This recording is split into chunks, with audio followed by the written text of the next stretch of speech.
Magandang araw po mga kababayan, mga guys. Tayo po ay maglakad-lakad muna. Mag-relax.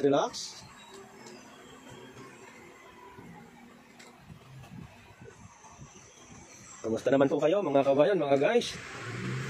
Tayo po ay parating mag-iingat. Alagaan po natin ang ating mga kalusugan.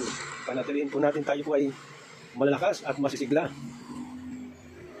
Kaya kung may time po, maglakad-lakad, mag-jogging-jogging, ehersisyo sa umaga, lalo sa ganitong umagang kay ganda. Ayan.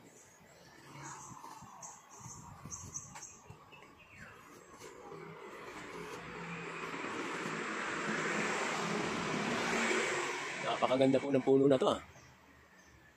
Ilang taon na po kaya ito, ilang dekada na po. Kasi napakalaki at saka napakataas niya. Yan po yung puno niya.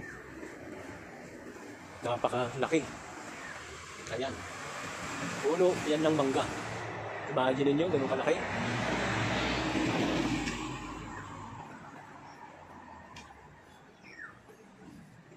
Yan po yung mangga.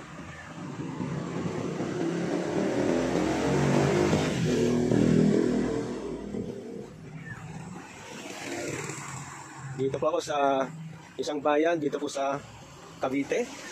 Dito po sa lungsod ng Indang, Cavite. So, marami rin po kayo dito piling pasyalan at pagjagingan, maglakad-lakad. Ayan, so napakaganda rin po naman ng lugar dito. Yan po yung puno ng mangga. Ganyan po siya kalaki. Talagang pin-reserve nila.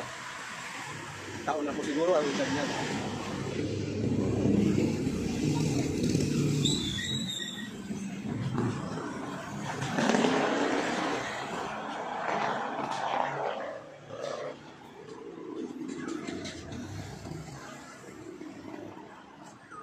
Bali medyo malayo-layo na po yung ating nalalakad. Dahil sinamahan na rin po natin ng pamamasyal. Katulad po niyan. Napakarami ng mga puno. Napakalalaking puno. Dapat po yan ay huwag puputulin. Kasi napakalaking tulong po niyan sa ating kapaligiran, sa ating kalikasan. Kaya dapat po natin ingatan yan. Hanggang sa muli po mga kababayan, mga guys. Maraming salamat po muli sa patuloy na panunood at pagtangkilik sa aking mga videos at sa pagsubaybay sa aking mga bagong upload na mga videos. Maraming salamat po. At syempre, parati po tayo magdarasal at magpasalamat sa mga biyayang ating pong natatanggap. At tayo po ay parating mag-iingat at panatilihin nating malakas ang ating mga kalusugan. Malakas ang ating pangangatawan.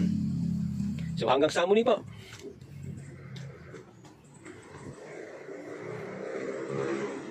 Ingat po palagi. God bless.